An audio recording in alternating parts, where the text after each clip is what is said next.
பொருட்களின் விலை குறைப்பு தொடர்பில் வெளியான தகவல். யாழில் இளம் குடும்ப பெண்ணை காணவில்லை, தவிக்கும் உறவுகள். பொது தேர்தலில் போட்டியிடுவது தொடர்பாக ரணில் அறிவிப்பு.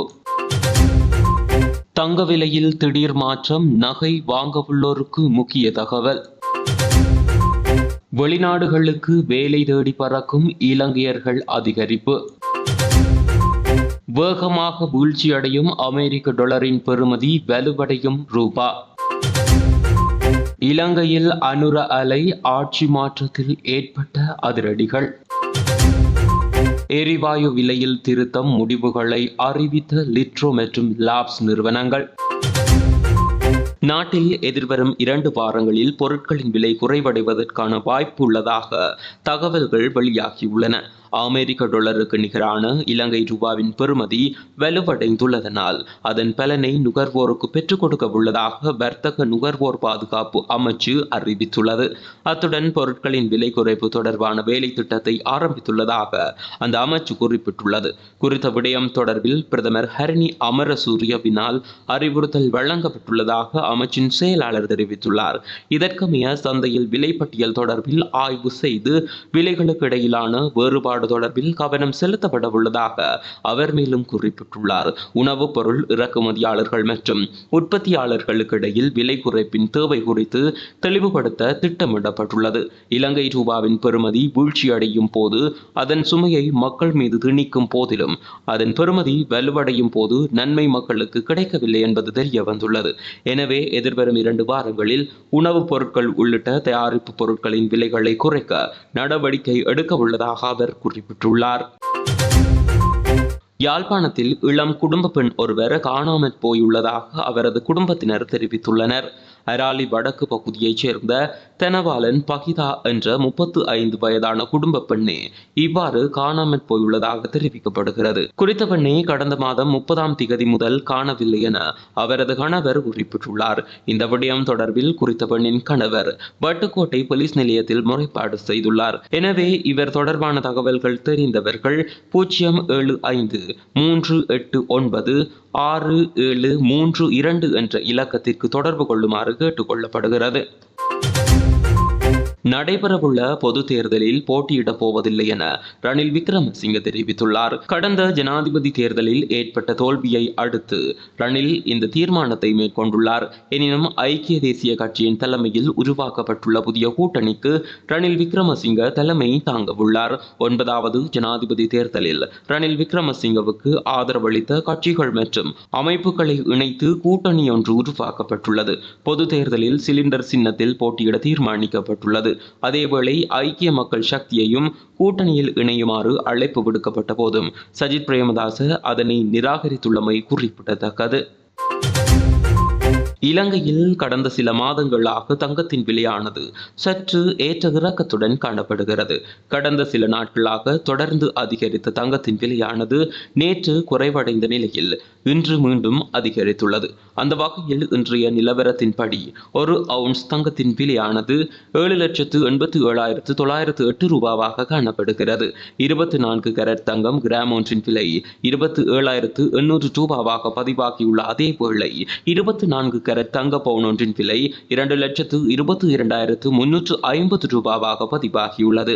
அதேபோல 22 கேரட் தங்கம் கிராம் ஒன்றின் விலை 25,490 ரூபாவாக பதிவாகியுள்ளதுடன் 22 கேரட் தங்க பவுன் ஒன்றின் விலை 2,03,900 ரூபாவாக பதிவாகியுள்ளது.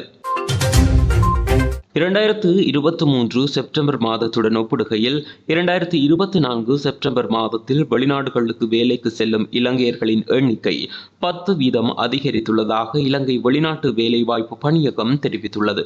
அதன்படி 2024 செப்டம்பர் மாதத்தில் 28,344 இலங்கையர்கள் வெளிநாட்டு வேலைகளுக்காக வெளியேறியுள்ளனர் மற்றும் 2023 செப்டம்பர் மாதத்தில் வெளிநாட்டு வேலைகளுக்காக வெளியேறியவர்களின் எண்ணிக்கை 25,000 5716 பதிவாகியுள்ளது.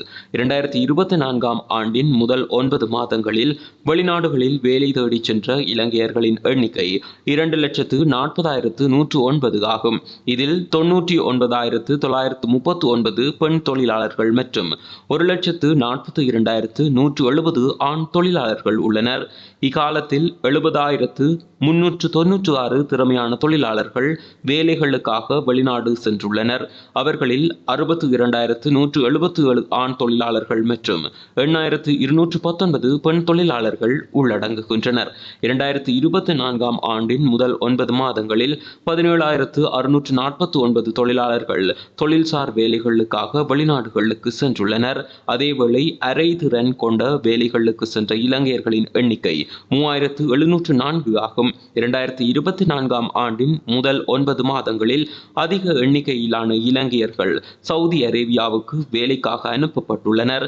அந்த எண்ணிக்கை 38,133 பதிவாகியுள்ளது.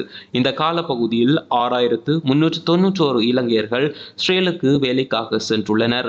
மேலும் 6,295 இலங்கையர்கள் ஜப்பானுக்கு வேலைக்காக சென்றுள்ளனர். மேலும் 5,870 பேர் தென்கொரியாவிலும் 5,677 பேர் குவைத்திலும் 3,995 பேர் ஐக்கிய அரபு எமிரேட்ஸிலும் வேலைக்காக வெளியேறியுள்ளனர்.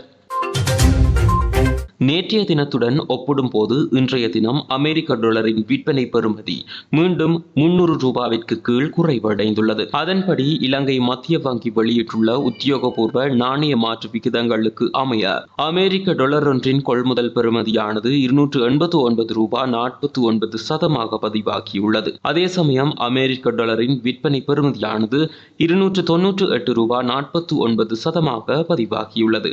நேற்றைய தினம் அமெரிக்க டாலர் ஒன்றின் கொள்வனவு மற்றும் விற்பனை பெறுமதி முறையே 291 ரூபாய் 94 சதமாகவும் 301 ரூபாய் 16 சதமாகவும் காணப்பட்டிருந்தது. இந்த வார தொடக்கத்தில் 2023 ஜூன் மாதத்திற்கு பின்னர் முதல் தடவையாக அமெரிக்க டாலரின் விற்பனை விலை 300 ரூபாவிற்கும் கீழ் குறைந்திருந்தமை குறிப்பிடத்தக்கது. இலங்கையில் ஆட்சி மாற்றம் ஒன்று நிகழ்ந்து புதிய அரசாங்கம் பொறுப்பேற்று நேற்றுடன் 10 நாட்கள் நிறைவடைந்துள்ளன. இதுவரை நாட்களும் பெரும்பான்மை வாக்குகளை பெற்ற ஒருவர் ஜனாதிபதியாக தெரிவு செய்யப்பட்ட வந்த நிலையில், அதுவும் குறிப்பாக அனைவராலும் எதிர்பார்க்கப்படும் கட்சியைச் சேர்ந்த ஒருவர் ஜனாதிபதியாக தெரிவு செய்யப்பட்டு வந்த நிலையில், இந்த வருட தேர்தலில் அந்த மரபினை பொதுமக்கள் மாற்றியமைத்துள்ளனர். பெரும்பான்மை வாக்குகள் இல்லாத ஒரு ஜனாதிபதி வெற்றி பெறுவார்கள் என எதிர்பார்க்கப்படாத ஒரு கட்சியின் வெற்றி என அனைத்துமே புதிதாய் இருக்கிறது. உண்மையில் ஜனாதிபதி அனுரகுமார திசாநாயக்கவின் வெற்றிக்கு அவருடைய பிரச்சார உத்திகள், சிறந்த காய் நகர்த்தல்கள், கவர்ச்சிகரமான விளம்பரங்கள் காரணமாக இருப்பினும் இவை அனைத்தையும் தாண்டி கடந்த அரசாங்கங்கள் விட்ட தவறுகளும் மிகப்பெரிய காரணமாக அமைந்துள்ளன.